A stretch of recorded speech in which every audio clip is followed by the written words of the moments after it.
رجع انا معايا ده بعشقه هبطنا وسابنا ومشي.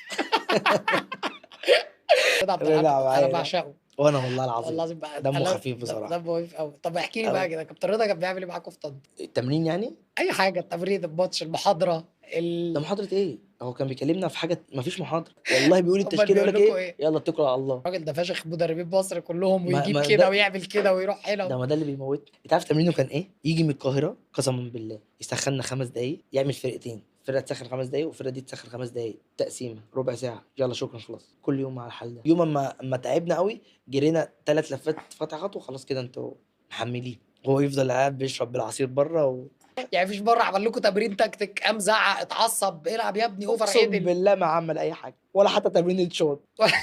والمصحف الشرب انا هبطنا تالتة. عملتوا تالتة؟ ايوه كنا ممتاز هبطنا، هو معاه؟ كان ممتاز بيه هبطنا وسابنا ومشي.